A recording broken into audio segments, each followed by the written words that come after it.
Fala, galerinha! Boa noite para todos vocês. Sejam muito bem-vindos ao Meetup Itaúdeira. Meu nome é Ariane De Stefano. Me chamam aqui de Ari. Sou uma moça branca, de olhos e cabelos castanhos, uso óculos. Uma honra imensa estar aqui com vocês nesse terceiro dia de workshop. Esse mês a gente está com uma temática super atual, que é a computação quântica, e a gente está usando esse canal aqui para fazer workshops com temas super relevantes de quantum. Hoje é o terceiro de 4 edições que teremos aqui. Então, se você ainda não se inscreveu para amanhã, logo mais eu lanço aqui no chat, já se inscreva, confirma aí sua participação que a gente te aguarda amanhã. Gente, essa iniciativa aqui está atrelada à Batalha de Quantum, que é um hackathon aqui do Itaú. Essa edição está sendo organizada pelo Itaú e apoiada pela IBM. Então, a gente está fazendo essa série aqui de workshops.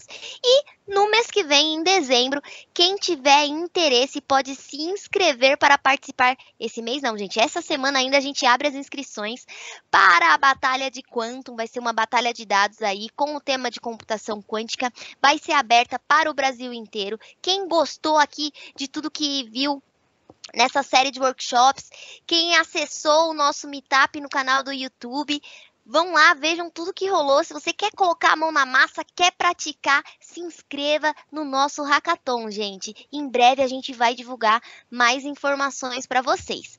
E quero salientar aqui que todos os workshops são 100% gratuitos, promovidos aqui pelo Itaú e pela IBM, mas direcionado para todo o Brasil, seja aí pessoas, estudantes, nível médio, técnico, graduação, pós-graduação, mestrado, doutorado, entusiastas, venham, gente, conteúdo de primeira, experts da área. E, gente, tem muita coisa aqui e 100% gratuito. Então, aproveitem, compartilhem aí com os amigos de vocês, com os colegas, venham participar, venham assistir. E bora lá, porque a agenda, gente, ela tá aí muito especial. Hoje tem um tema, terceira agenda aí da nossa série de 4 workshops. E antes de eu dizer qual é a agenda de hoje, eu queria chamar uma pessoa super especial pra gente. A nossa rainha de Quantum, com vocês, Samurai Brito! Gente, de novo, né? A Ari começou com essa história de rainha, daqui a pouco tá pegando aí. Bem, gente, mais uma vez aqui, terceiro dia com vocês, prazer enorme de estar aqui com vocês de novo, agradecendo aqui a audiência que está fantástica, o tema eu tenho certeza que vai ser hoje tão bom quanto os outros 2 dias. Hoje a gente vai aprofundar um pouquinho mais. Quem sentiu falta ali, né, nos dias anteriores, que a gente estava na introdução, hoje a gente vai aprofundar um pouquinho mais, vai ser bem interessante. Bem, para quem não me conhece, quem não estava aqui nos workshops anteriores, meu nome é Samurai. Eu sou uma mulher branca, tenho cabelos aqui, a raiz está bem escurecida já, e no comprimento dele estou com mechas loiras, o meu cabelo é longo, estou utilizando uma blusa preta aqui, escrito Tech Power, que é o nome de um dos grupos de diversidade de gênero aqui no Itaú, da qual eu também faço parte e lidero. Então, o tema de diversidade é um tema que está sempre também aqui na nossa pauta. Eu estou utilizando aqui um plano de fundo, que é o plano de fundo especialmente criado para a Batalha de Quantum aqui, né? O especial da Batalha de Dados, versão Quantum. Então, tem o logo do Itaú aqui em branco, do outro lado, toda a arte que foi desenvolvida ali com a esfera de Bloch, pensando carinhosamente nessa nossa batalha. Sou especialista aqui no banco e lidero essa frente de tecnologias quânticas. Já falei nos outros vídeos um pouquinho do cargo de especialista no banco, então volta ali no vídeo de ontem, né, do segundo dia do workshop, escuta um pouquinho sobre a carreira. Mas eu queria aqui trazer para vocês hoje essa energia de ainda não terminou, amanhã temos mais. Essa série aqui ela foi especialmente criada para que a gente possa ter aí um conteúdo disponibilizado pensando na nossa batalha que vai acontecer em dezembro. Então o conteúdo aqui ele está super especial, com os tópicos aqui super preparatórios para essa batalha, então tá imperdível. Se tem alguém que você queria que estivesse aqui participando com a gente hoje, convida, manda ali no WhatsApp, manda ali no LinkedIn, traz essa pessoa para cá hoje, porque o conteúdo tá sensacional. Lembrando que amanhã nós temos novamente. Então, Fica aqui o nosso convite já para que amanhã vocês participem, fiquem antenados aí na nossa inscrição para a Batalha de Quanto que vai acontecer em dezembro, e tudo que está acontecendo aqui tem muito a ver com o que a gente vai desenvolver ali na batalha juntos, tá? Muito obrigada mais uma vez, pessoal, e tá contigo, Ari. Muito obrigada, Samurai. Uma honra tê-la aqui no terceiro dia conosco. E bora contar o que é que a gente tem nesse workshop tão especial de hoje. O tema será algoritmos quânticos híbridos. É isso mesmo, gente. Nome complicado, mas teremos aqui um convidado super especial que vai fazer um descomplica de tudo isso. Vamos contar quem é? Ele é físico e desenvolvedor de software. Tem mestrado em computação quântica e teoria quântica de correção de erros. É pesquisador nas áreas de computação e mecânica quântica e relatividade restrita. Com vocês, José Vitor! Seja bem-vindo, Zé! Olá, muito obrigado, Ari, pela apresentação. Olá, pessoal. Primeiramente, uma boa noite a todos vocês. Gostaria de agradecer aqui a presença de todos vocês aqui. Queria dizer também que eu estou muito feliz, né, de estar aqui tendo essa oportunidade de estar compartilhando o conhecimento de quanto aqui com vocês. Bom, deixa eu fazer a minha audiodescrição. Eu sou José Vitor, eu sou um homem pardo, de cabelo e de barba de cor preta, olhos castanhos. Eu estou usando um fone de ouvido, estou com uma camiseta azul e estou no fundo preto, onde nos cantos superiores, né, tem de um lado o logo do Itaú em branco e do outro lado o logo da Batalha de Dados. Bom, acho que é isso da minha apresentação. Já posso começar aqui a compartilhar minha tela? Pode sim, Vitor. À vontade. Tá, vamos lá. Bom, pessoal, agora eu vou pedir uma ajuda de vocês aí, dar um feedback para ver se o tamanho aqui da letra tá bom, se não tá, que aí a gente já ajeita isso e depois já começa o workshop. Esperamos só uns segundinhos para ver. Galera tá colocando aqui que tá ótimo, um monte de sinal de joinha, palminhas, então acredito que tá ok. Dá para seguir, Vitor? Show de bola. Tá, então vamos lá. Antes de eu começar a falar mesmo do workshop, deixa eu só dar uma breve fala aqui sobre as bibliotecas que a gente está usando, algo que vocês têm pedido aí nos últimos dias. Então aqui a gente está usando o Qiskit, o Qiskit Optimization, o Qiskit AR e o Qiskit Algorithms. Porque assim, essas coisas, o Qiskit ele é meio desmembrado, então você tem que pegar ali cada parte específica dele, mas o Qiskit é o core, e para você instalar cada um desses ali que eu falei, né, o Optimization, AR e o Algorithms, você precisa do Qiskit Core. Então, ele é meio desmembrado, mas no final das contas tudo se junta e dá certo. Aí a gente precisa também do SciPy, do CVXPy, para poder trabalhar com otimização, NumPy também, né, para a gente fazer ali manipulações de matrizes, numéricas e tal, e as três últimas que eu coloquei ali, é mais para você fazer plots e tal, não é necessário para você resolver o problema em si. Então isso aqui é útil para os workshops e também vai ser útil para você na batalha. Então assim, acredito que o pessoal vai mandar para vocês aí no chat, mas também quem quiser tirar print aí para ficar com essa listinha, fica à vontade. Bom, então dito isso, posso começar aqui o workshop de fato. Então a primeira coisa que eu queria falar é sobre o título do workshop, né, talvez para alguns de vocês aí deve estar a dúvida, mas por que híbrido? Né, o híbrido vem aqui que é o seguinte, a gente roda uma rotina no computador quântico e outra rotina no computador clássico. E por que a gente faz isso hoje em dia?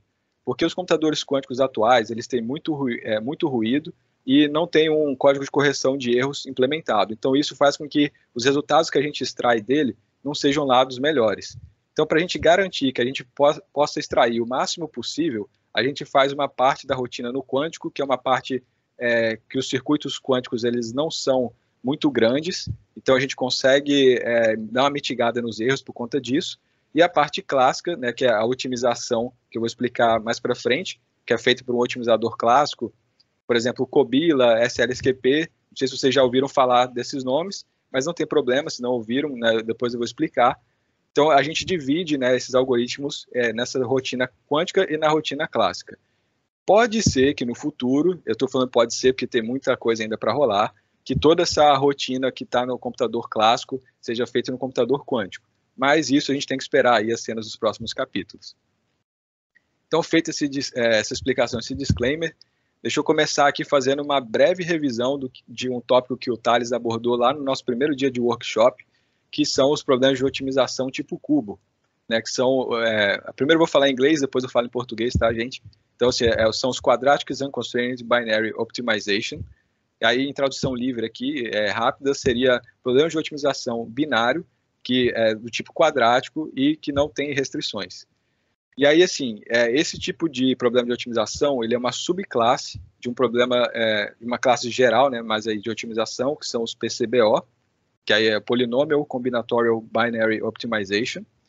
E a formulação matemática desses problemas cubo se dá dessa forma aqui, ó. A gente tem uma função objetiva, que pode ser de minimização ou de maximização, e aqui a gente tem as variáveis do nosso problema aparecendo duas vezes. E aí vai ter esses produtos aqui com essa matriz Q, que define o nosso problema, e nesses produtos a gente eventualmente vai ter ali uma variável x encontrando com a outra, então aí tem uma coisa quadrática, né? Então aí vem o nome quadrático. Aí você pode estar estranhando aqui, que eu acabei de falar que o negócio não tem restrição e estou aqui botando uma restrição aqui. Eu já explico, né? Até o Thales também já explicou lá no primeiro workshop, mas já vou mostrar que a gente pega essa restrição, faz um truquezinho e coloca lá dentro da função objetiva. Aí a gente, né, faz esse truque aí, né, essa roubada, vamos dizer assim, e joga essa restrição aí para dentro da função objetiva. Mas aqui a restrição ela não está restrita a só restrições do tipo igualdade. A gente pode também ter restrições do tipo de desigualdade. Mas só para trazer um exemplo, né, de como seria essa transformação da nossa restrição em um termo de penalização da nossa função objetiva, a gente tem essa expressão aqui, ó. E aqui, quando a gente faz essa multiplicação, a gente fica, né, com alguns termos que depois junto aqui com essa matriz Q, depois fica outros ali sobrando, enfim. E tem esse parâmetro lambda aqui, né, que é um multiplicador de Lagrange, que o Thales também explicou no primeiro workshop. E também lá, se vocês lembrarem, se não lembrarem, não tem problema, vocês podem ir lá no canal do YouTube e assistir de novo. Ele mostrou como que a gente, ajustando esse parâmetro lambda, a gente altera o nosso landscape de otimização. Então, nessa figurinha, estou trazendo aqui para exemplificar isso mais uma vez. Aqui a gente tem uma região que está em vermelho, que são respostas que, vamos supor, não satisfazem a nossa restrição, ou, sei lá, por algum outro motivo a gente não está interessado. E a gente vê aqui que, se a gente trabalhasse com esse landscape, poderia, né, ter aí alguma chance do nosso otimizador dar para a gente uma resposta que estivesse nessa região aqui que a gente não está interessado. E aí, qual que vai ser o efeito desse lambda que a gente está introduzindo? Vai ser fazer isso aqui, ó, expulsar a região que a gente não está interessado para uma área onde não vai estar próximo do mínimo. Então, com isso, a gente consegue garantir que o otimizador, quando ele for fazer a rotina ali de otimização, ele vai chegar aqui nesse mínimo e nessa parte não vai ter nenhuma resposta ali que não vai estar, sei lá, satisfazendo a nossa restrição ou coisa do tipo. Beleza. Aqui tem uma referência, depois eu vou, o pessoal vai disparar para vocês aí no chat, mas também vai ficar disponível aqui nesse notebook, que amanhã, ou sei lá, outro dia, até o final de semana, né, vai ser enviado para vocês. E aqui é só para trazer uma lista de problemas que podem ser transformados, podem ser reescritos, né, no formalismo do cubo. Essa referência aqui ela é uma revisão, assim, infelizmente está só em inglês, mas ela traz ali vários exemplos de como você escreve o formalismo cubo, como você converte problemas para o formalismo cubo, é bem legal. E aqui, por exemplo, você tem aqui o exemplo o problema da mochila, você tem aqui problemas aqui de orçamento, assim, de, né, capital, você tem problemas de, deixa eu ver aqui, ó, localização de warehouse, você tem problemas de grafos, então tem uma série de problemas aí de otimização que eventualmente, né, você pode estar convertendo para esse formalismo. E por que a gente está falando tanto, né, desse formalismo cubo? Porque ele é importante para a gente reescrever o problema de otimização para um formato que o computador quântico vai entender e vai ser capaz de resolver. E o cubo, ele é bem especial porque ele tem uma ligação com um problema lá que é bem explorado em mecânica estatística, né, que é um cenário onde a gente faz a simulação ali de ferromagnetismo, que é o modelo de Ising.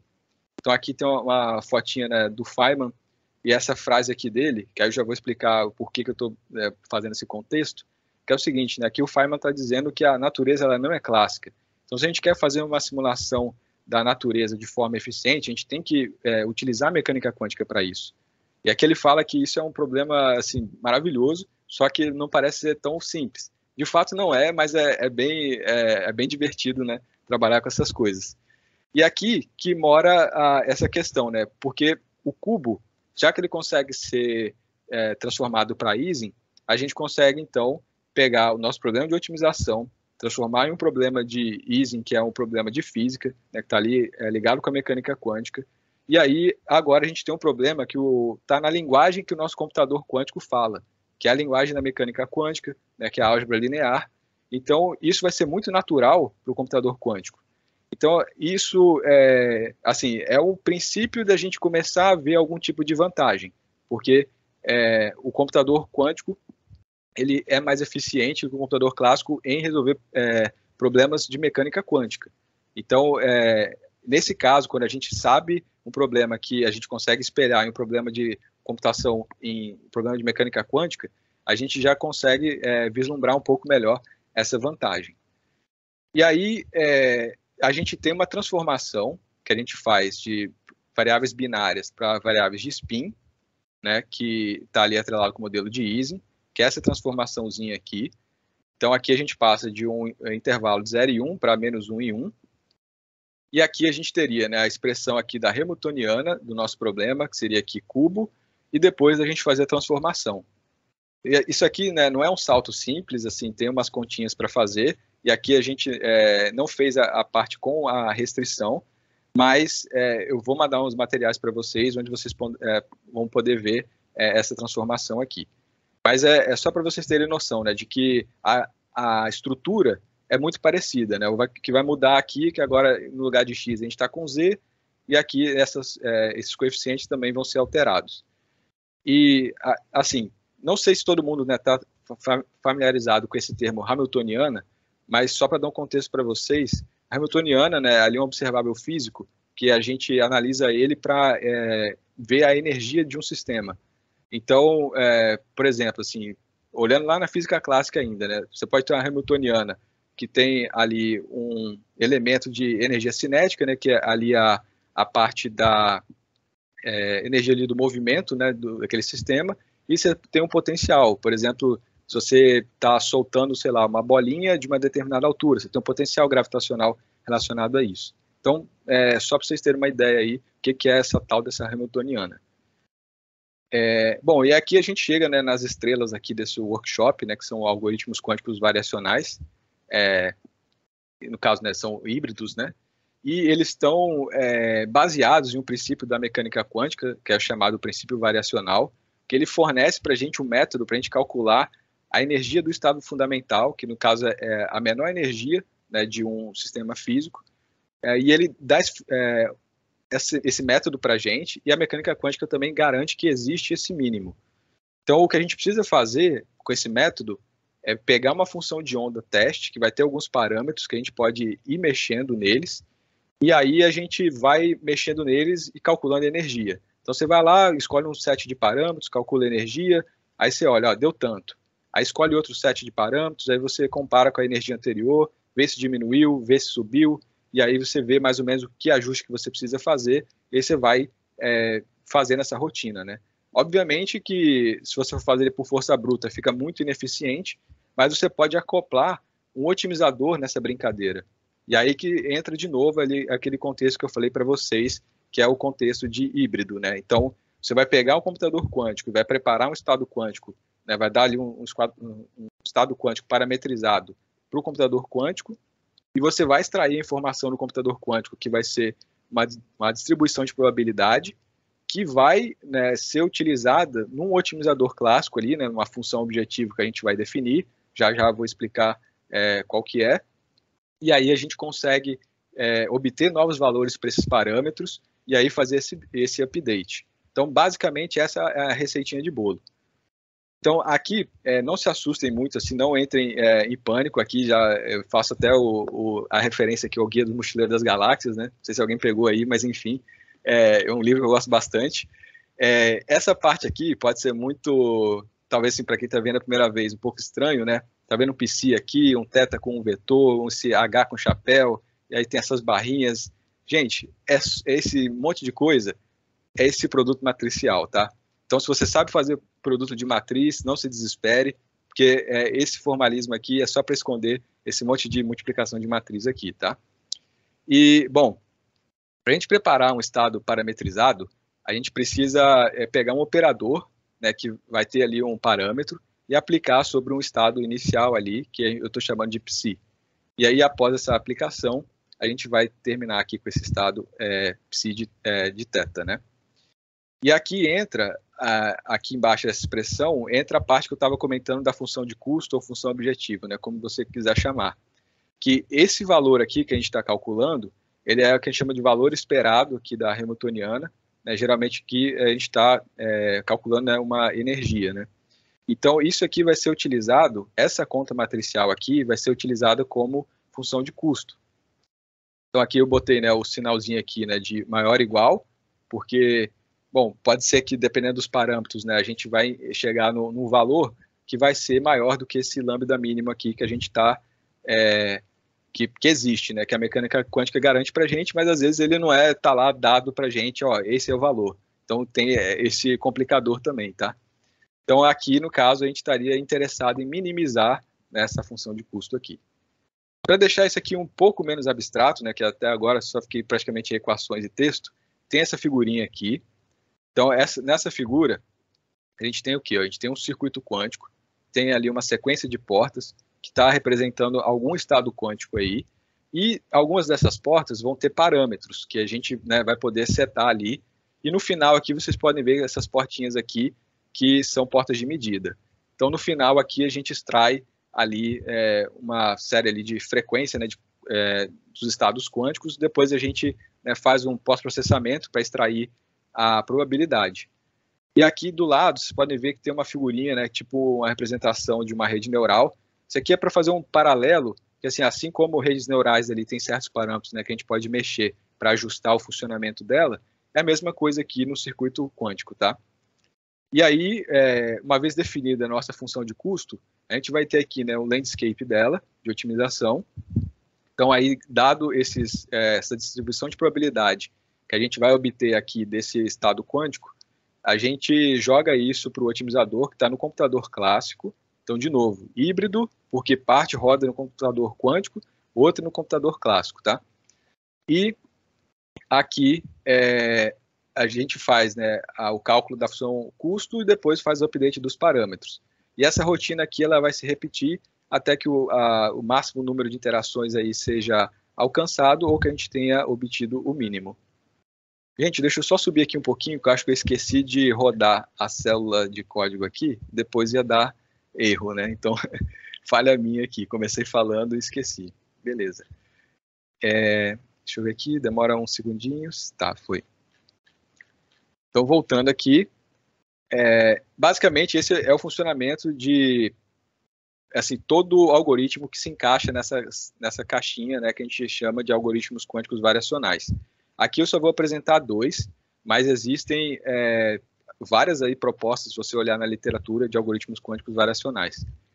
Então, o primeiro aqui que vai ser apresentado, né, é o Variational Quantum Eigensolver, também conhecido como VQE, que como o próprio nome diz, né, ele está ali propondo uma maneira variacional de resolver, né, uma equação de alto valor ali, envolvendo o problema de mecânica quântica, tá? E aqui, o que eu resolvi fazer, para trazer exemplos para vocês, é pegar um caso bem simples, né, aí só para demonstrar o método, e depois eu vou colocando um pouquinho mais de complexidade, tá? Então, espero que não fique muito assim, entediante, mas é só para ter uma construção onde a gente vai amarrar as coisas, tá? Então, como o Marcelo comentou ontem, né, os estados 0 e 1, eles são representados aqui por esses vetores aqui, por essas matrizes colunas, né?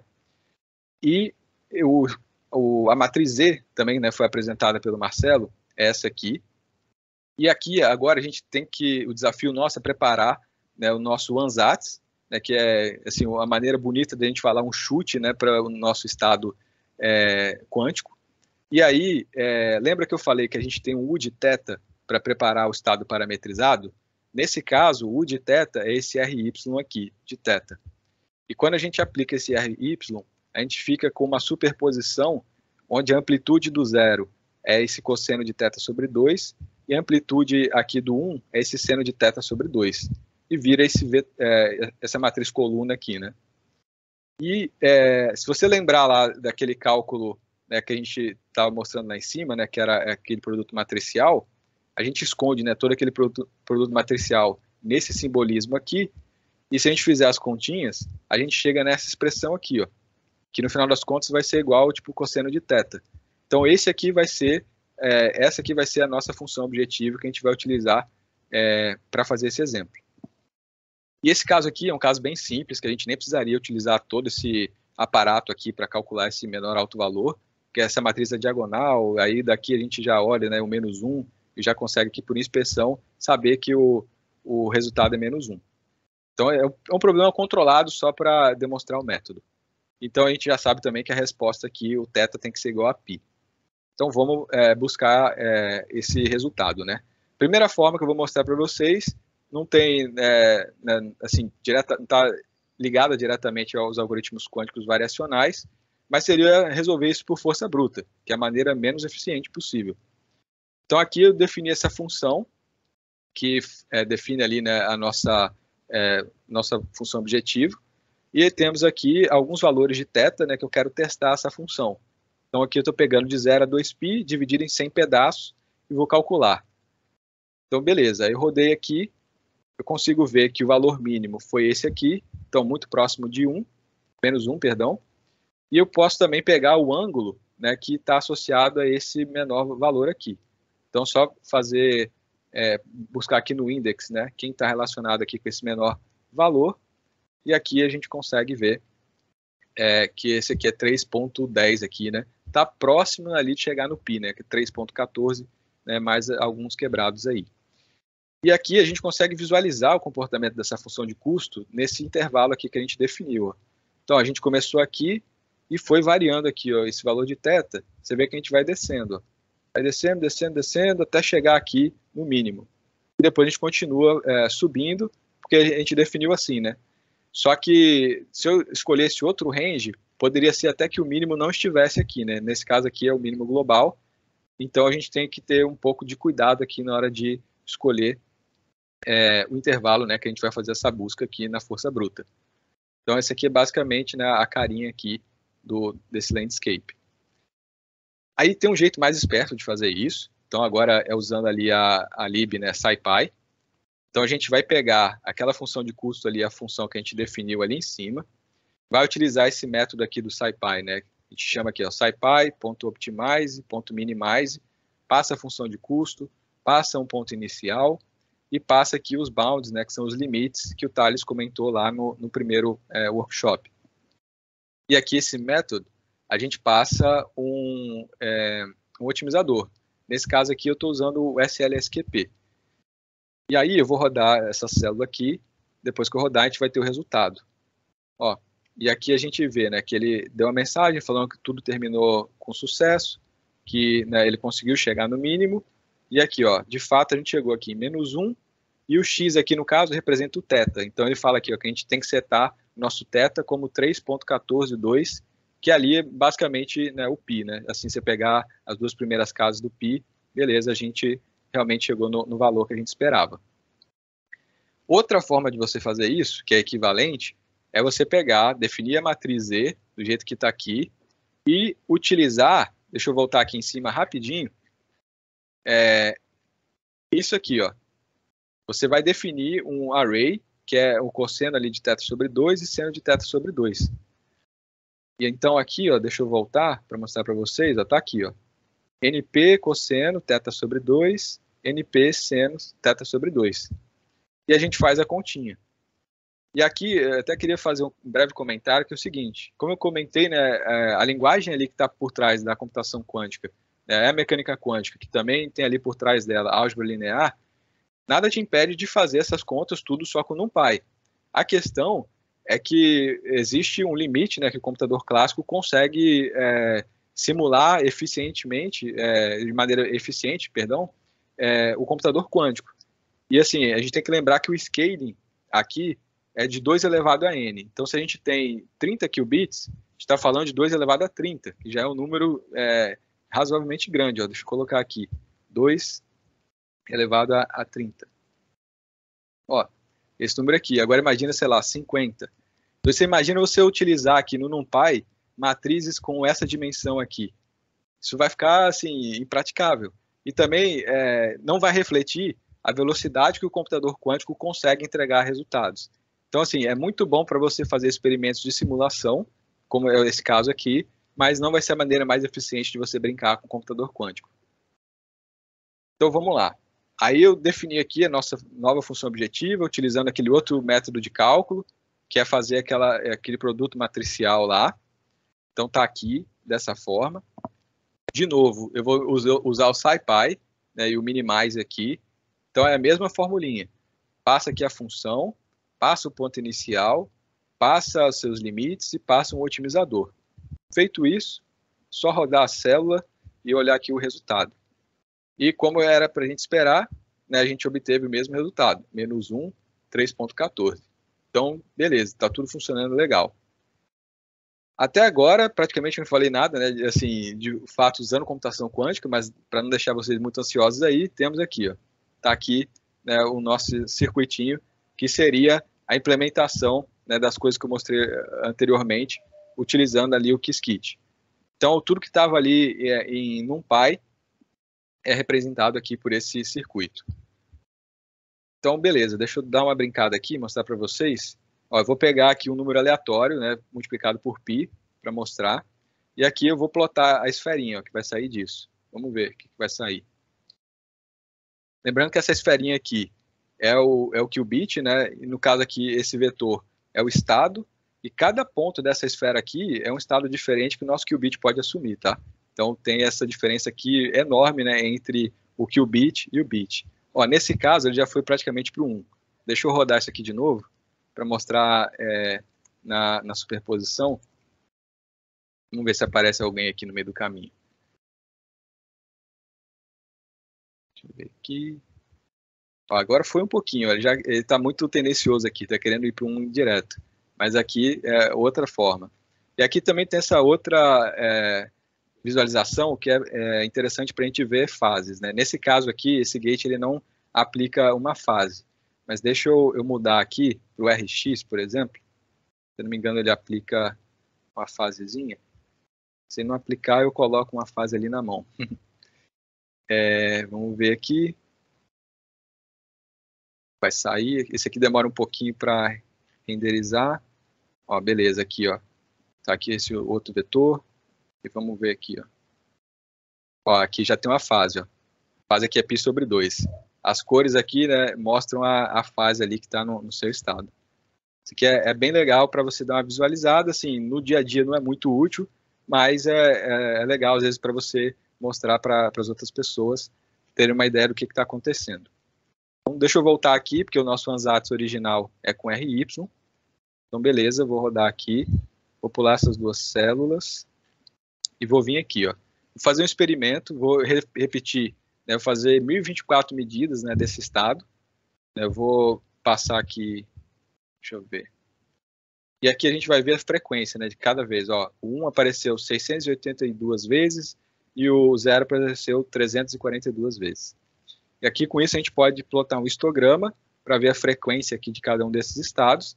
E se a gente divide esse número aqui pelo 1024, a gente tem a probabilidade, né, que a gente tinha ali de obter o estado 1 ou o estado 0. E como a gente está trabalhando com probabilidade, obviamente que a soma dessas coisas aqui tem que ser igual a 1, né? Então aqui só para mostrar para vocês, né, qual que seria a probabilidade de obter o 0, qual a probabilidade de obter o 1, fazendo a medida naquele circuito ali. Agora a coisa muda um pouquinho, mas não tanto, né, que a gente continua tendo que definir uma função objetivo. Então aqui a gente, dentro dessa função objetivo agora, em vez de a gente construir aquele vetor, a gente vai construir um circuito quântico. Então tá aqui, ó, qubit, quantum register, bit, classical register. Aqui θ, que é o parâmetro, a gente chama aqui esse vetor aqui de parâmetros.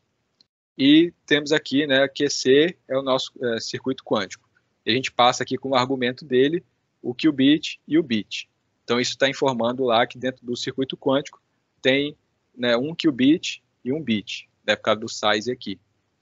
E aqui depois eu vou passar a porta RY com esse parâmetro aqui, θ, que ainda não está definido, e depois eu vou botar uma medida.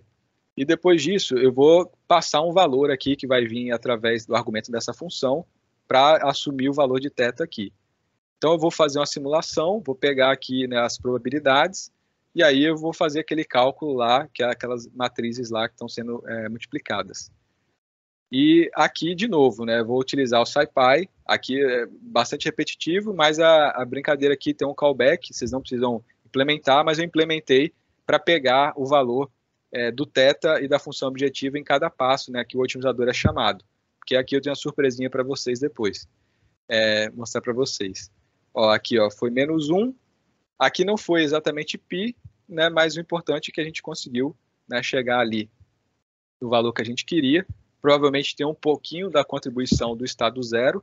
Então, quando a gente fizer aqui o experimento, ó, o zero apareceu 4 vezes, né, mas aqui o 1 foi o majoritário. Então, e o 1 está atrelado ao nosso alto valor ali -1, tá? E aqui ó, a gente tem o callback list, que está ali aguardando. É uma lista de tuplas, onde a gente tem o valor do ângulo e o valor aqui da função objetivo. Então, a gente vai vendo aqui, né, os valores que o otimizador foi usando. E aqui, né, já dando um spoiler, né, a gente tem esse plot aqui que indica o caminho, né, que o otimizador foi fazendo aí ao longo da otimização. Ó. A gente começou nesse ponto, foi descendo, descendo, subiu, voltou, e aí depois ficou aqui, que é a região ali do mínimo. Bom, aqui também tem outra representação, que eu queria ter feito um GIF com isso, mas não consegui. Mas aqui é só para trazer a Blocksphere. Aqui, bom, não ficou tão legal nesse caso, porque tem aqui o vetor roxo, que é o vetor da resposta, e todos os vetores cinza aqui são cada um daqueles pontos ali diferentes, né, que o otimizador foi buscando. Queria ter feito uma animação aqui, né, mostrando cada um desses aqui se movimentando, mas não consegui, infelizmente. Fico devendo aí para vocês. E aí vamos aqui para um segundo exemplo, um pouquinho mais complicado, que é essa hamiltoniana aqui. Lá tão mais complicada, porque só tem 2 qubits, mas a gente já começa a modificar um pouquinho o cenário. Então a gente vai ver aqui, ó, a nossa hamiltoniana vai ter aqui, ó, 6, -12, 2 e 4. De novo, a gente quer buscar o menor alto valor, então a gente está buscando esse -12 aqui. Então vamos lá, vamos montar uma estrutura, né, um ansatz, para tentar achar, né, esse alto valor aí, utilizando essa abordagem variacional. Então aqui, o meu circuito agora vai ter 2 qubits, e a gente vai colocar 2 portas de rotação. Então agora a gente vai ter 2 valores de θs aqui, né, que a gente vai brincar com eles, para conseguir encontrar o estado aqui, né, que representa, né, que está relacionado aqui com o -12. Bom, vamos lá. Ó, agora, eu defini outra função objetiva aqui. É o mesmo esquema. Primeiro você define uma função, que vai ser a sua função objetiva. O final aqui, o retorno dela tem que ser um float. E aqui você faz todos os ajustes que você precisar para fazer esse cálculo. Então aqui, de novo, né, defini o meu circuito quântico, coloquei aqui, né, os parâmetros, apliquei as portas, coloquei aqui os valores, né, para cada um dos parâmetros e fiz a simulação, né, e aqui peguei e fiz o cálculo daquele produto matricial. Beleza.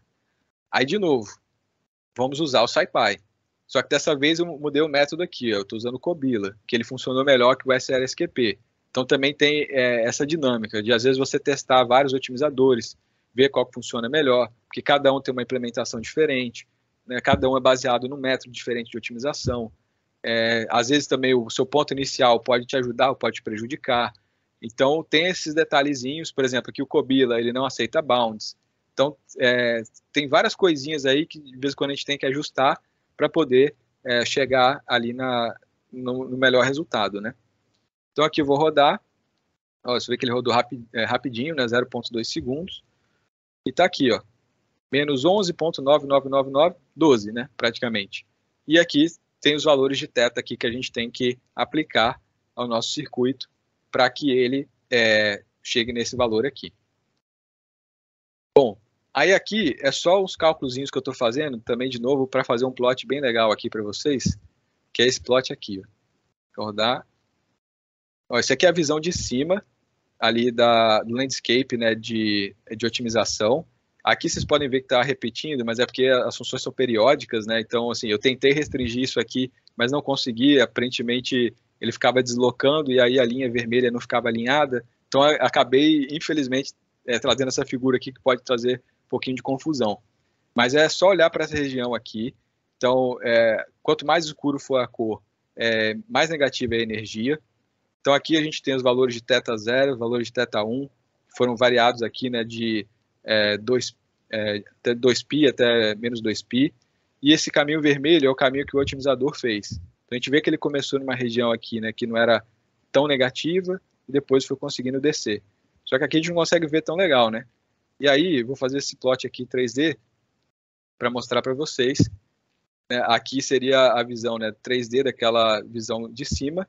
E aqui, acho que vocês conseguem ver, tem aqui umas bolinhas na cor preta e também linhas que indicam o caminho do otimizador.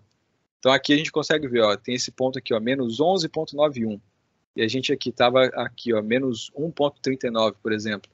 Ó, você pode ver aqui por cima, como a gente estava vendo ali anteriormente, pode ver aqui por baixo, do lado. Assim, isso aqui é bem legal para você ter uma visualização do que está acontecendo. E, assim, como nem tudo são só coisas boas, né, de vez em quando, em alguns problemas, a gente tem o que a gente chama de Barron Plateaus, né, que é quando o gradiente ali do seu otimizador, ele se anula ou fica muito próximo de zero, e isso aí causa um problema que a gente, às vezes, fica agarrado numa região ali, né, que não é ótima, né, ou mesmo a gente fica agarrado numa região que não vai dar uma resposta tão legal para a gente. Então, o Barron Plateaus aqui, né, em termos dessas figurinhas, seria uma região, tipo assim, ó, essa planície aqui, ó, que é onde o gradiente do otimizador seria nulo ou praticamente nulo, e aqui ele fica perdido, ele não sabe para onde ir, ele não tem consegue achar uma direção, né, ali bem estabelecida. Do contrário daqui, ó, a gente tem ali uma coisa bem alta, vai calculando o gradiente, ele vai vendo que dá para descer, até chega aqui, que já é o mínimo mesmo nessa planície.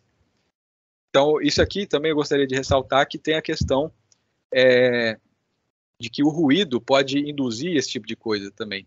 Então, por conta disso que a gente tem que tomar bastante cuidado na hora de submeter ali o job para o computador quântico, porque se a gente submeter um circuito que é muito profundo, ou seja, que tenha muitas camadinhas, deixa eu subir aqui, muitas camadinhas dessa aqui, pode ser que o nosso resultado não seja tão legal, tá? Isso aí o André vai explicar em maiores detalhes no workshop de amanhã, então não deixe de comparecer. Bom, deixa eu dar uma pequena pausa aqui, só tomar uma água, que eu já vou falar sobre a segunda estrela da noite, que é o QAOA.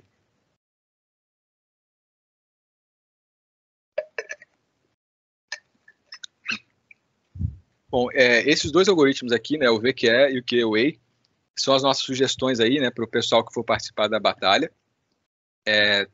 E aí, assim, tem variações, né, deles e tal, vocês podem até tentar, né, inovar aí, mas basicamente são esses dois que a gente vai apresentar aqui, mas como eu já falei em outro momento aqui do workshop, tem várias outras abordagens aí que o pessoal tem testado, tá?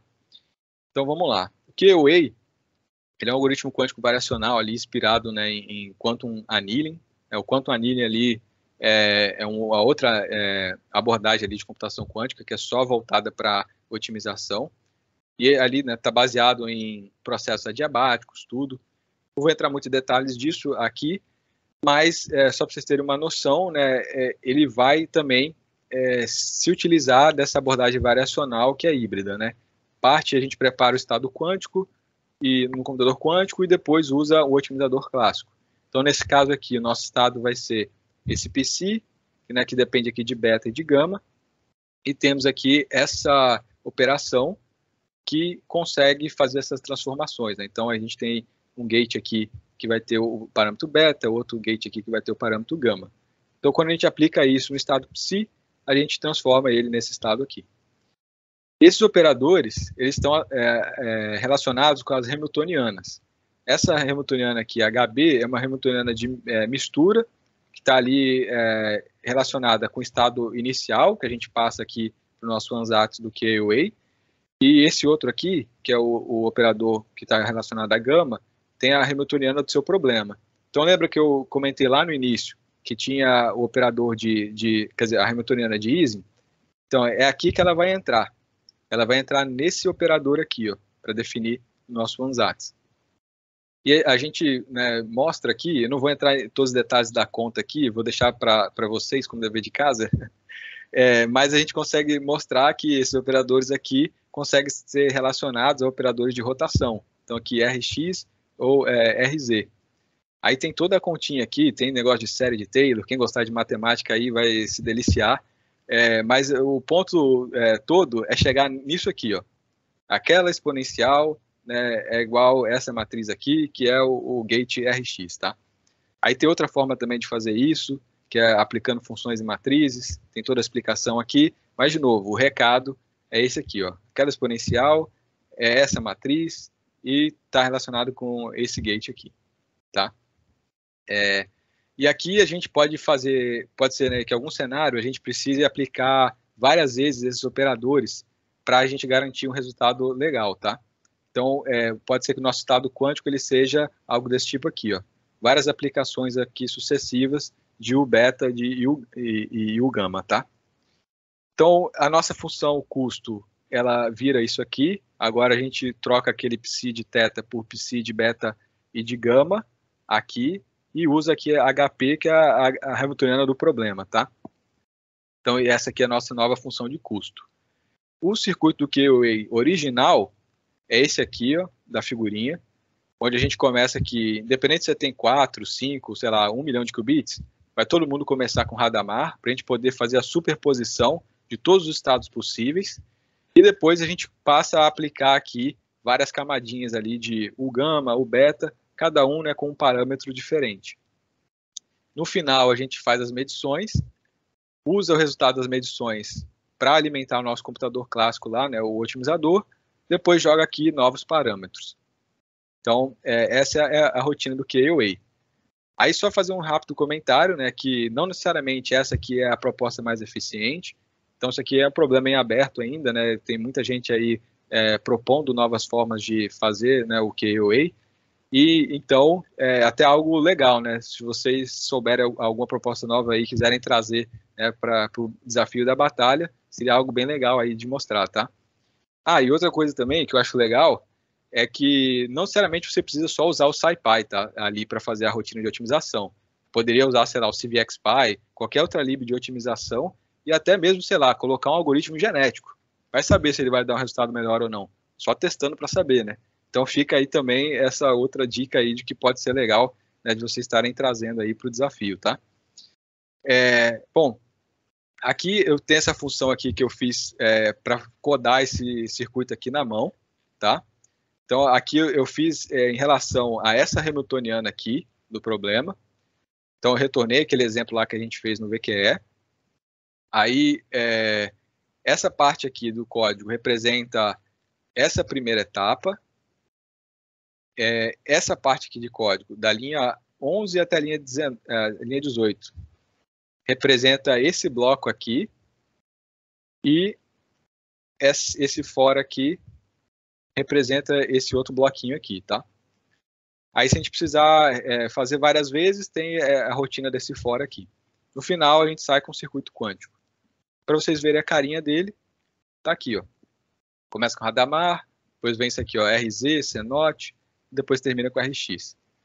Nesse caso aqui, para a gente chegar na resposta ideal, a gente precisou usar 3 repetições, tá? Então, aqui eu vou rodar para vocês verem, que ele demora um pouquinho mais, porque tem mais parâmetros para ele otimizar.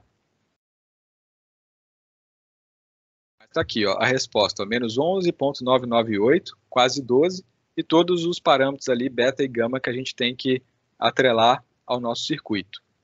Ó, e eu vou rodar aqui. Esse aqui, ó, 0 e 1 é o estado que está atrelado ali ao menos 12. Aí ele aparece aqui com bastante probabilidade. Aqui tem uma forma alternativa também de fazer isso, que seria usar RZ e RZZ. Então, eu vou passar aqui e vou mostrar para vocês. Tá aqui, ó, esse circuito aqui. E se eu rodar de novo, né, a rotina ali de otimização, a gente também tem que chegar no mesmo resultado, né? Então, vamos só aguardar aqui um pouquinho para ver. Olha lá. O mesmo valor da função objetiva, os parâmetros pode ser que tenha mudado alguma coisinha, mas no final das contas aqui, quando a gente testa, a gente vê aqui o resultado bem parecido. Aí esse aqui ficou um abaixo e esse aqui, né, um acima do outro. E aí, para trazer um exemplo um pouquinho mais, talvez, assim, que é aplicável, né, que é o NAPSEC, que, assim, a princípio ele parece ser um problema ingênuo, né, problema da mochila, mas tem vários problemas aí do dia a dia que podem, que no final das contas é um NAPSEC, só que um pouquinho mais complicado, né. Então, assim, o NAPSEC, basicamente, imagina o seguinte, você vai acampar, você tem uma mochila, ela tem uma determinada capacidade de carga, por exemplo, aqui 15, e a gente tem aqui 4 itens possíveis que a gente quer colocar. E aqui vamos colocar assim a ordem de, assim, o valor que a gente atribui a esses itens, a importância deles, vamos dizer assim, e aqui o peso de cada um. Então esse é o nosso problema de otimização.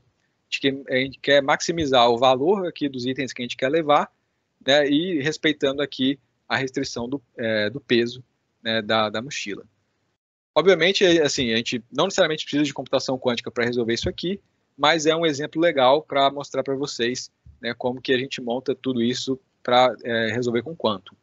Para isso, a gente precisa usar essa classe aqui, Model, que vem no pacote lá DocPlex da IBM. Então, aqui, ó, eu defini ali os scores do meu problema, os pesos de cada item, a capacidade máxima da minha mochila. Aqui eu estou inicializando a classe Model e passando aqui, né, para essa variável. Aqui eu estou definindo as variáveis, então elas estão aqui presentes num PyArray, perdão, e aqui tem só variáveis binárias, né? E porque aqui no caso o item entra ou não na mochila. Então é 0 se ele não entra e 1 se ele vai entrar. Aqui eu defino a função objetiva. Notem aqui, né, que eu botei maximizar, mas eu estou usando aqui minimize com sinal de menos. Então estou maximizando. Então aqui está a definição e aqui a definição da restrição, tá? Então vamos rodar aqui. Ó, eu vou rodar aqui, o massa desse pacote da IBM é que ele mostra para você, né, essa continha não, nessa elaboração aqui que a gente fez do problema, ele mostra aqui para você através desse método aqui. Aí é bem legal de visualizar. Então agora, o próximo passo é a gente transformar isso num modelo quadrático, depois cubo, depois Ising. Então para isso a gente usa esse From DocPlex aqui do Qiskit Optimization. Então aqui a gente está fazendo o NAPSEC quadrático.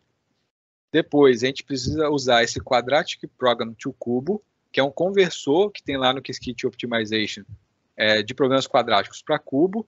Eu associei essa classe aqui a essa variável converter, defini lá em cima, e ele tem um método que é chamado convert, onde você passa o problema quadrático para se transformar em cubo. Então aí, aqui a gente fez a transformação, e aqui eu vou printar para vocês o problema cubo. Ó, primeira mensagem aqui que eu gostaria de falar para vocês, ó, subject to, no constraints. Então todo aquele truque que a gente falou lá em cima, de passar as restrições, e aqui é uma restrição de desigualdade, que está diferente até do que eu botei lá em cima, que era igualdade. Você vê, ela não aparece mais aqui, ela foi embutida aqui. Você vê agora que o problema ficou muito mais complexo, né? Tem muito mais termos do que a gente viu anteriormente, e teve que ser introduzidas 4 novas variáveis para poder fazer a representação binária aí de termos, né, que estão presentes aqui no nosso problema. Então agora a gente até acabou dificultando mais, né, nosso problema aqui, né? Dobramos o número de variáveis. Bom, beleza. Aí aqui, agora se a gente pegar aqui, ó, cubo NAPSEC e utilizar esse método aqui, ó, toIsing, o Qiskit faz para a gente a conversão para o Ising. Então aqui vai sair uma tupla. O primeiro elemento dela é o modelo de Ising, o segundo é o offset, que é um ajuste na energia, que é para você recuperar o valor da função objetiva original. Ó, aqui está o Ising desse problema, aqui embaixo são os coeficientes e aqui são os elementos da Hamiltoniana. Você vê aqui, ó, que ela é enorme. Ó. Passar isso aqui, ó, fica vários elementos. E aqui é o offset, né, que é esse valor aqui. Para ajudar vocês na batalha lá, vocês vão poder utilizar esse aqui, ó, NumPy Minimum Eigensolver, que é só para vocês verificarem a resposta, porque, na verdade, o que a gente quer é que vocês implementem, né, o VQE, o QA, né, e cheguem nas respostas lá do problema. Então, para vocês verificarem a resposta só, tá? Você pode usar aqui o NumPy Minimum Eigensolver, chamar esse método aqui, passar o easing, que ele vai resolver o problema. E aí vocês fazem o seguinte, ó, vocês chamam aqui do resultado do knapsack, chama aqui o alto valor, soma com o offset, você vai ter o valor da função objetivo original, que é menos 16. E aqui, se você chamar aqui, ó, ponto eigenstate, que é o alto valor, e chamar esse método aqui toDict, ele vai te dar um dicionário com a bitstring do seu estado quântico, né? E aqui tem um detalhe, que é o seguinte, a ordem do Qiskit é o contrário aqui, você tem que começar a ler aqui da direita para a esquerda. Então, para ajeitar isso, você precisa, né, trocar aqui o ordenamento, você pode fazer utilizando isso aqui, né, e aí tem o seguinte, essas 4 primeiras variáveis aqui são as variáveis novas que foram introduzidas no problema, e aqui são as variáveis respostas. Então aqui, ó, quando eu fizer esse pós-processamento na resposta, eu vou chegar nesse array aqui, que é a resposta do meu problema. Aí, para você fazer, né, o VQE, você pode pegar, por exemplo, um ansatz, tipo esse aqui, o toLocal, é uma funçãozinha lá que já tem no Qiskit. Eu preciso passar aqui alguns parâmetros, por exemplo, número de qubits, o tipo de rotação que eu quero usar, o tipo de emaranhamento que eu quero usar, se é CZ, se é CX. Aqui você pode trocar para RX, pode fazer RY, RX, enfim, você tem várias possibilidades. O emaranhamento, se você quer ligar todos os qubits ou não, número de repetições e também se você quer ter uma camada final de rotações. E aqui, para vocês visualizarem, aquele blocão aqui, ó, toLocal, é esse monte de gate aqui, ó. Você vê que tem várias conexões entre os qubits, tudo. E aqui a gente consegue ver, ó, a quantidade de CZs, a quantidade de RY. Isso aqui é um negócio bem importante para a gente conseguir uma resposta de qualidade no computador quântico real. A gente tem que tentar diminuir ao máximo esse número aqui de portas de 2 qubits, tipo CZ ou CNOT, que o ruído nelas é bastante considerável. E aqui a profundidade do circuito, ó, que é 15. Já não é um valor assim, não é tão grande, mas já não é um valor tão bom para a gente trabalhar com os computadores quânticos atuais. E se a gente definir aqui o VQE, aqui eu estou usando a função pronta, mas lá na batalha não vai poder usar, tá? A gente vai ter que fazer na mão, mas está aqui nesse notebook a forma de como vocês podem construir o VQE na mão, tá? Então aqui usando o método Compute Minimum Eigenvalue, passando ali o easing do problema, a gente espera um pouquinho, né, para ele dar o resultado. E aqui, simplesmente, eu estou rodando com os parâmetros, né, que foram obtidos aqui para verificar que a resposta, ó, ela é a mais frequente aqui. Ó. Então, é isso que a gente quer. Isso que a gente vai esperar de vocês lá na batalha. A resposta certa, né, vai ter que aparecer assim, bem, assim, com bastante probabilidade, tá? Então, aqui, só fazendo pós-processamento, tá? Chegando ali na mesma resposta que a gente chegou anteriormente. O QA também, né? Tem uma função pronta lá no Qiskit, mas não vai poder usar, né? Então, para tristeza de vocês. E aqui é o QA padrão, tá? E só que aqui tem um detalhe. O QA, do jeito que ele está aqui, ele não vai funcionar bem. Ó, tô até usando esse Best Measurement, porque ele me dá as estatísticas da melhor resposta. Você vê aqui ó, que a probabilidade dela está muito pequena. Então, quer dizer que o QA não está sendo capaz de amplificar, né, a probabilidade de a gente obter essa resposta aqui. Não está sendo capaz de transicionar, né, o nosso estado inicial para o estado ali da resposta. Então, você pode mexer nesses parâmetros aqui para tentar encontrar uma resposta legal, tá? Então, aqui, só para vocês terem uma ideia, estou rodando aqui. Ó, ele nem vai achar a resposta aqui ó, no dicionário das counts aqui do experimento. E olha só o caos que é esse histograma aqui, ó. Olha isso. Então, assim, se você vai tomar a decisão com esse histograma, como é que você toma? Não toma, né? Essa é a resposta. E aqui, rapidamente, já para encerrar, as limitações para simular classicamente. Como eu falei, né, o scaling desse negócio é absurdo. Então, imagina aqui, ó, peguei o knapsack, botei aqui qualquer coisa, mas só para botar aqui, ó, 55 variáveis e vai ter mais 4 slacks. Então, a gente vai ter 59 qubits. Então, as dimensões das nossas matrizes vão ser 2 elevado a 59, né? Então, aqui, ó, olha esse número. Imagina aqui, ó, 2 elevado a 59 por 2 elevado a 59. Assim, eu não consigo nem imaginar esse número. E isso vai consumir muita memória RAM.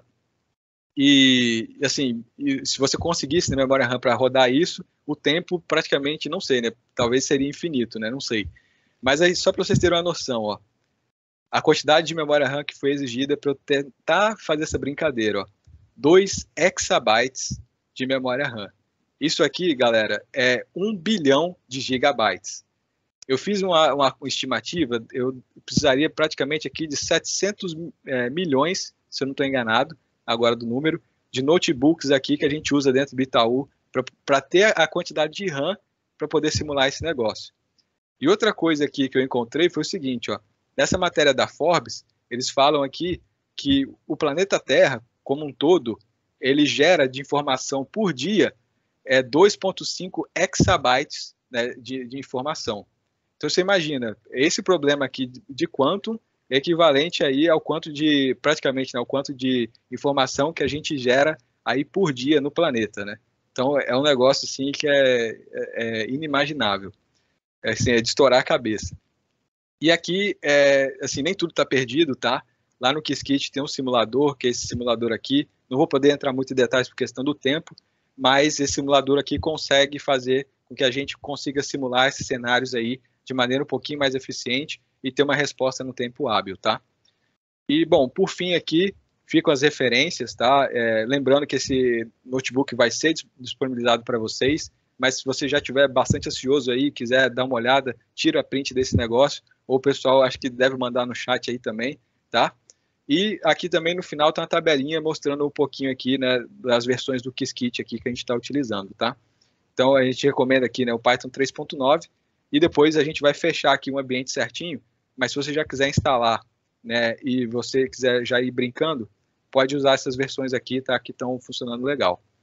Então com isso eu finalizo aqui, muito obrigado aí pela atenção de todos vocês. Uau, que aula, Zé Vitor! Muito obrigada! Bora lá, bateram várias perguntinhas aqui. Teófilo tá de mão levantada, não sei se acabou confundindo. Galerinha, mandei no chat, tá? Por favor, enviem as dúvidas de vocês aqui pelo QR Code, que a gente vai para o momento agora. Itaú Responde. Bora lá, tivemos algumas perguntas. Quantum Deep Learning seria um tipo de algoritmo quântico híbrido?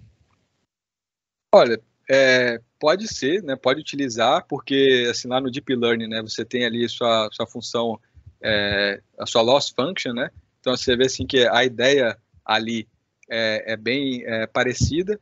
E até nessa pergunta aí, você pode depois procurar por Quantum GANs. Então assim, o pessoal já está brincando com essa ideia ali que do Deep Learning ali, né? Você tem GANs. Então, se você procurar por Quantum GANs, você vai ver já uma ideia nesse sentido, né? Você vai ter uma parte da sua rede ali, né, de Deep Learning, que vai ser um circuito quântico, e o resto ali vai ser uma Tensor Network ali, clássica mesmo, que você vai estar utilizando, tá? Boa. Temos uma outra pergunta. Qual a vantagem de utilizar algoritmos híbridos? Eles são superiores em alguma classe de problemas? A otimização, que em geral é computacionalmente complexa, continua sendo clássica. Entendi certo? Assim, essa parte da vantagem é um pouco espinhosa, tá? Então, assim, isso aqui a gente tem uma expectativa de que, passando para esse formato de easing, a gente tem algum ganho, tá? Mas ainda é um negócio que não está fechado. Só que, sim, a otimização ela é feita na parte clássica ali. Então, de fato, assim, você não está enganado. A gente só pega ali o circuito quântico para poder gerar a informação para a gente utilizar no otimizador, tá? Então tem esse detalhe. E, assim, a princípio a gente está, aqui, né, no Itaú, a gente está tentando verificar cenários onde a gente pode ter esse ganho ou não, mas a Samurai pode completar aí para dizer aí o que pode ter de vantagem ou não. Maravilha. O Vitor colocou toda uma expectativa, parece que eu vou dizer que tem vantagem, né? Então, eu já vou logo setando de novo a expectativa de vocês aqui.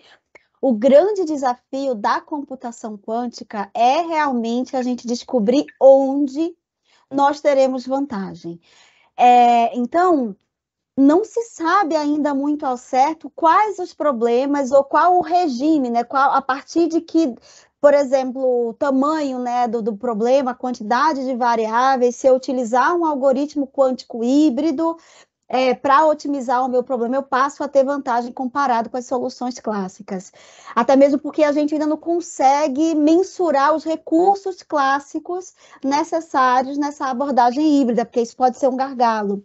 Então, tem muitas coisas aqui ainda em aberto, tem muitas interrogações, e parte do nosso trabalho aqui é exatamente mapear isso, dados os problemas reais que nós temos, se a gente agora for converter ele para um problema quântico, utilizar um algoritmo híbrido, ou mesmo não híbrido, né, completamente ali quântico, qual o benefício, qual o regime ali onde a computação quântica passa a ser mais eficiente? Essa é a pergunta de milhões, tá? É a pergunta que está todo mundo tentando resolver no mundo, encontrar de fato ali esse limiar, onde a computação quântica ela passa a mostrar vantagem comparada aos outros algoritmos tradicionais. Então, essa pergunta não é fechadinha, não temos a resposta.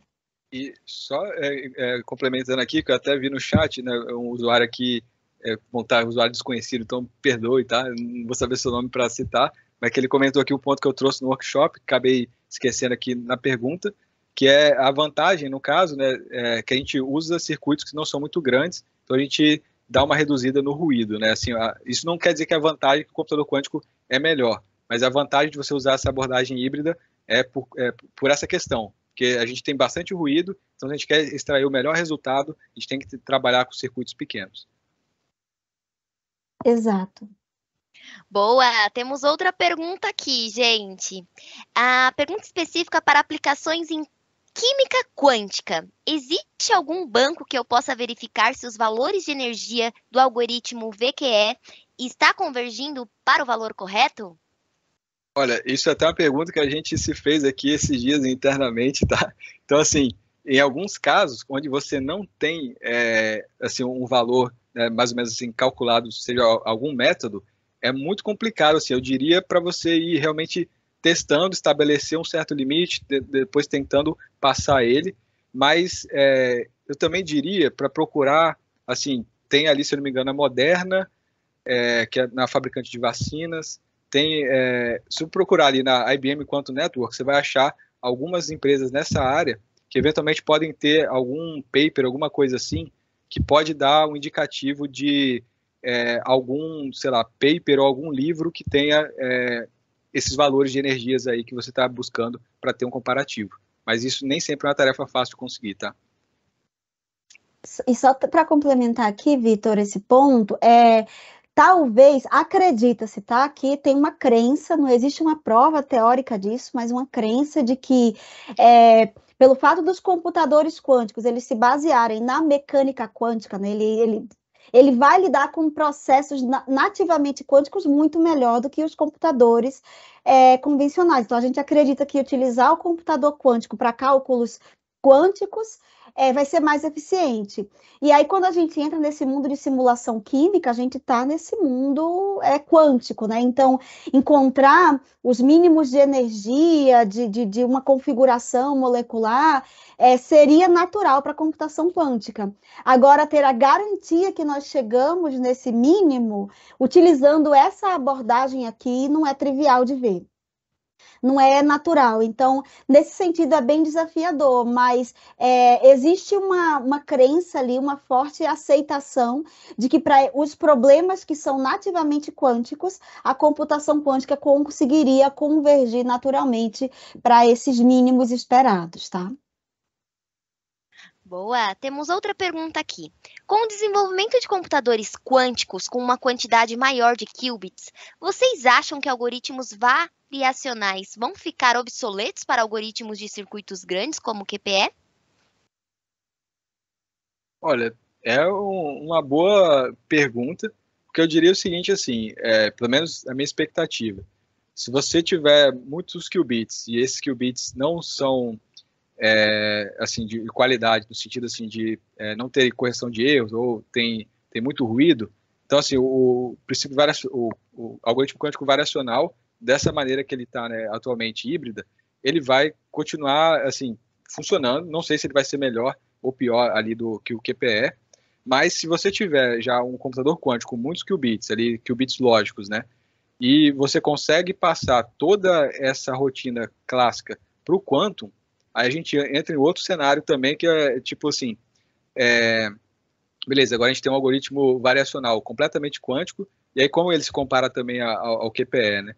Então, assim, a princípio eu não sei responder se o algoritmo quântico variacional seria melhor ou pior que o QPE, assim, nesse cenário que você comentou, mas também estou trazendo essa outra questão, né, que no futuro pode ser que a gente transfira tudo para ser algoritmo quântico realmente variacional todo dentro do computador quântico, e aí também, será que isso vai trazer uma vantagem maior? Né? Fica essa questão aí também, tá? E, Vitor, teria ainda, acho que um limiar aqui, que é o algoritmo quântico variacional, ele vai ter um limite, que é o próprio limite de poder utilizar a máquina clássica ali para otimizar esses parâmetros e voltar para o computador. Então, quando a gente está falando de ter uma parte híbrida, né, nesse algoritmo que o Vitor trouxe aqui na aula maravilhosa que ele deu, existe uma matriz que a gente carrega ali na parte do otimizador clássico, para que a gente consiga calcular ali o valor esperado, né, baseado nessa matriz, gerar a atualização desses parâmetros que vão alimentar o meu circuito quântico novamente. Se essa matriz ela for grande demais, e a gente tiver dificuldade de ter recursos clássicos para poder operacionalizar o cálculo desse valor esperado, isso já pode ser um gargalo, e a partir de um determinado momento ali, a gente não consiga mais usufruir desses algoritmos quânticos variacionais. A gente precisa pensar em uma outra forma de atualizar essa rotina, de ter essa rotina híbrida, tá?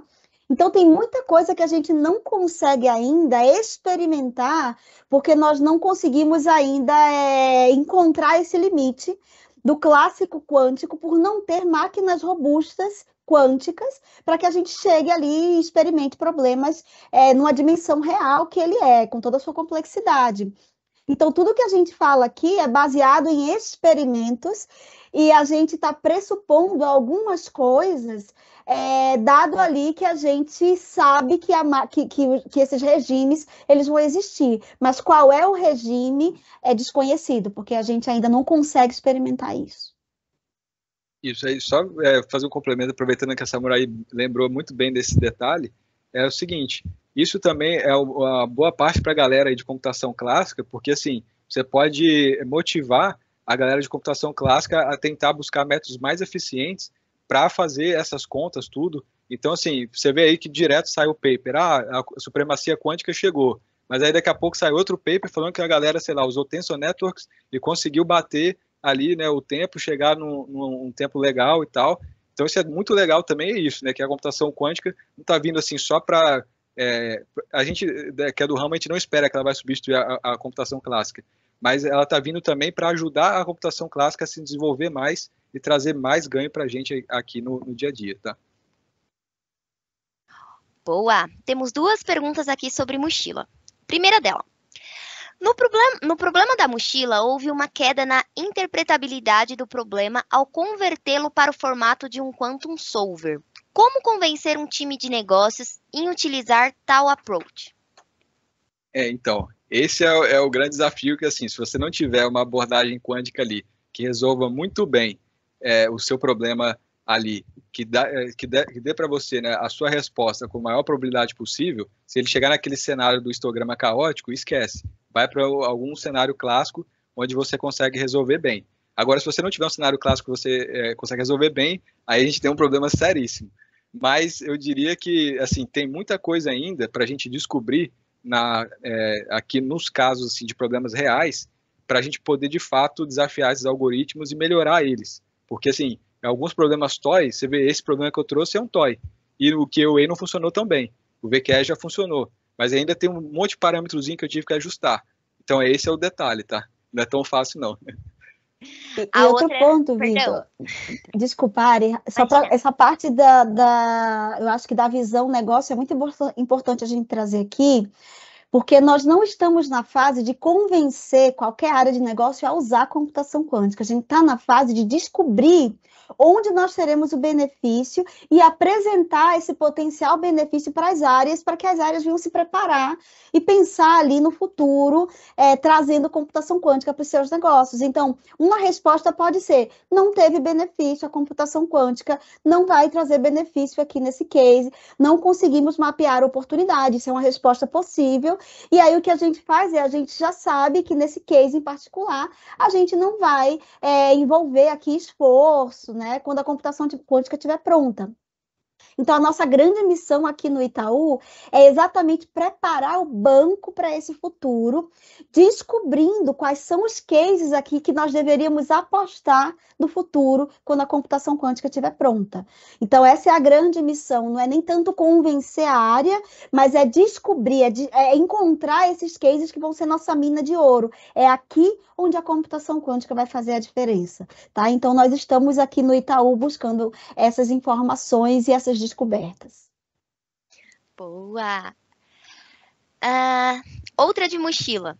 Se as variáveis são binárias no problema da mochila, por que usar computação quântica?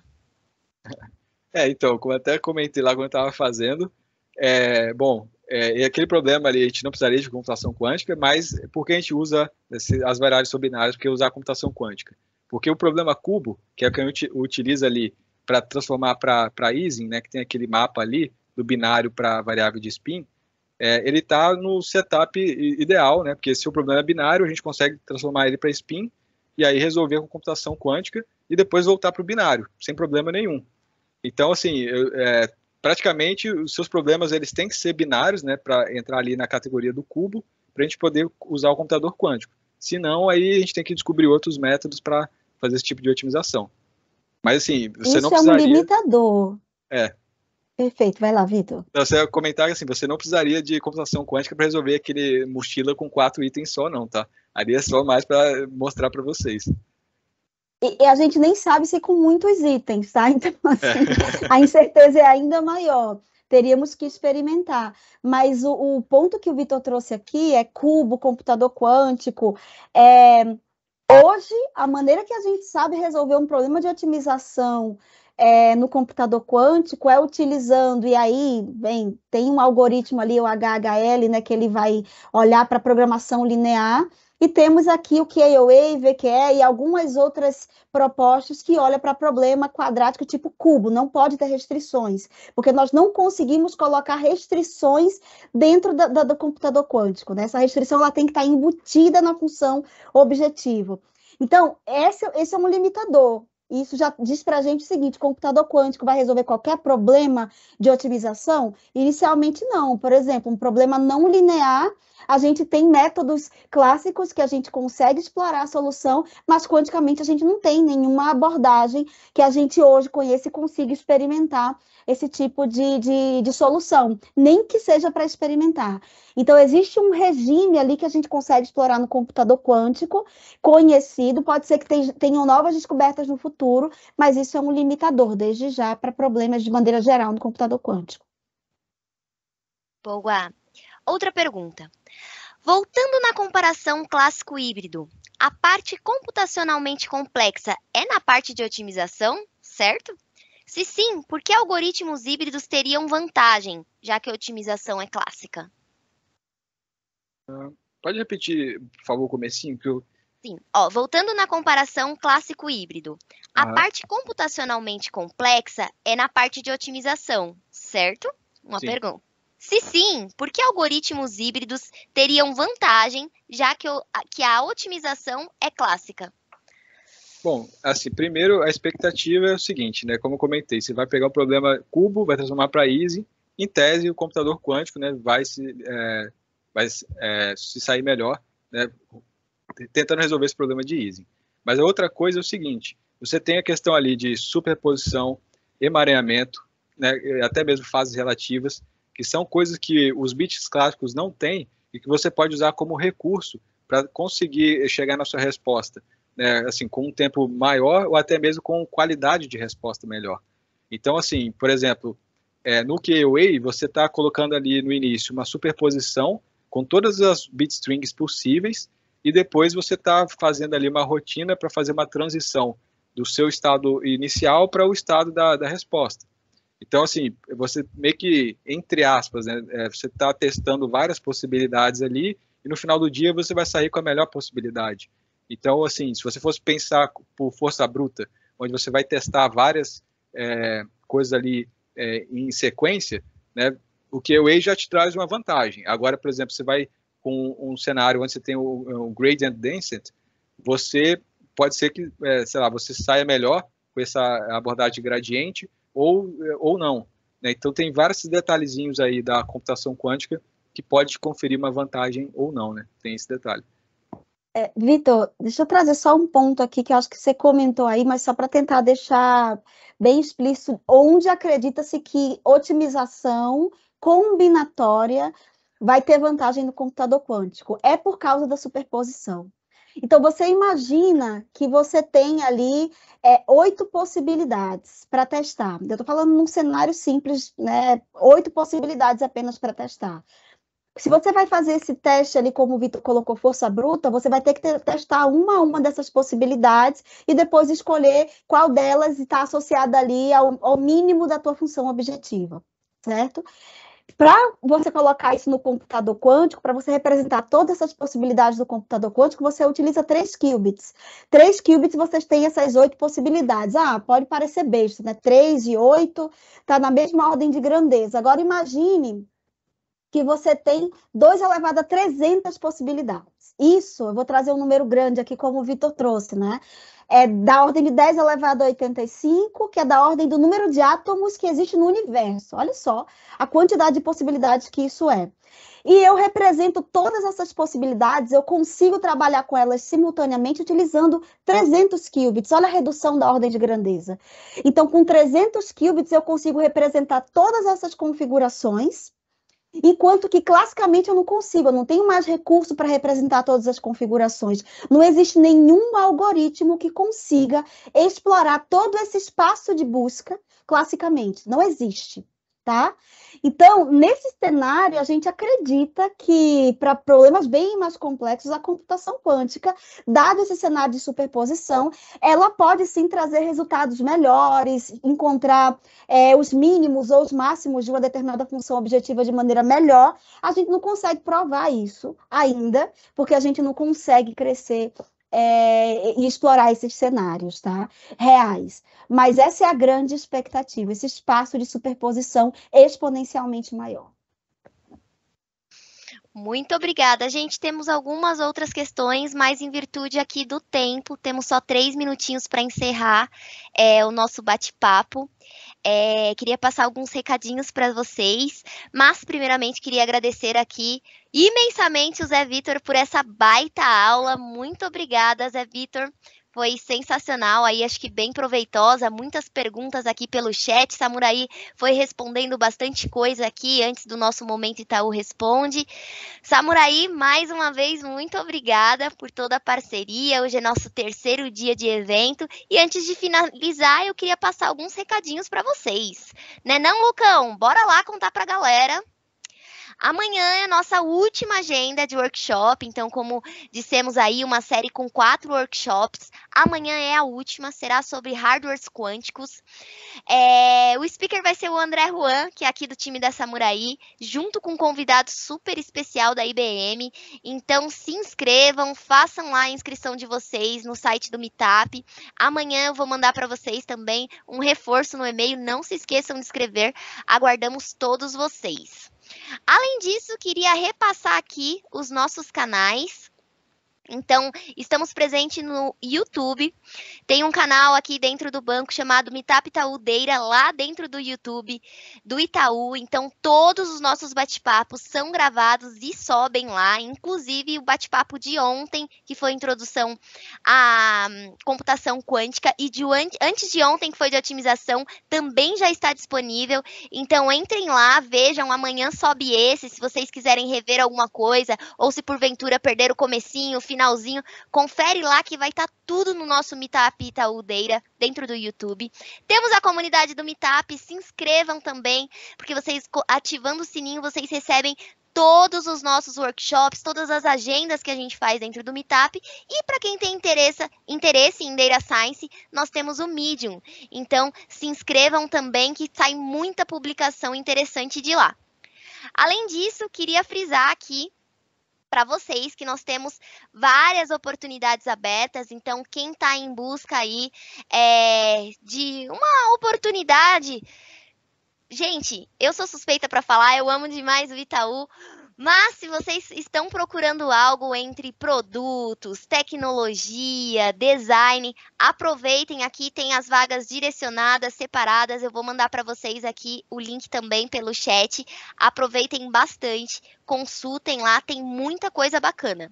E por último, e não menos importante, eu queria falar para vocês sobre a nossa pesquisa de satisfação. Gente, hoje é a nossa terceira agenda, a gente olha com muito carinho, a gente de fato observa aqui, vê o que vocês gostaram, o que vocês não gostaram. Então a gente gosta que de fato vocês respondam, sejam sinceros, falem pra gente, porque na próxima edição a gente quer que seja ainda melhor. Então, por favor, respondam, é bem rapidinho, é uma pesquisa anônima, tá? Podem ficar à vontade. Ela é super rápida também para responder, não vai nem 5 minutinhos. Então, se vocês puderem responder, vai ser maravilhoso. E agora, para fechar com chave de ouro, queria mais uma vez agradecer aqui todo o pessoal do Itaú que está organizando aqui a série de workshops. Lucas, se puder passar mais um pouquinho, mais um, por gentileza.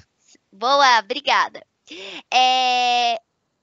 Mais uma vez, né, gente, essa série de workshops aqui antecede a Batalha de Quantum, que até o final dessa semana a gente vai mandar um e-mail para vocês contando mais, abrindo o regulamento do Hackathon. Esperamos que vocês tenham interesse, se quiserem colocar a mão na massa sobre tudo isso que vocês viram ao longo desses 4 workshops, contando o de amanhã que vai acontecer, se inscrevam. E só relembrando aqui, Organização Itaú em parceria com o apoio da IBM. Tivemos, tô vendo aqui no chat, pergunta da Natália. Sim, tivemos lista de presença, Natália. Mandamos aí um pouquinho no chat, vou mandar novamente para vocês. Não se esqueçam, viu, galerinha? E mais uma vez, muitíssimo obrigada, Zé Vitor, Samurai. Incrível o dia de hoje. Amanhã tem mais, aguardamos todos vocês, viu, gente?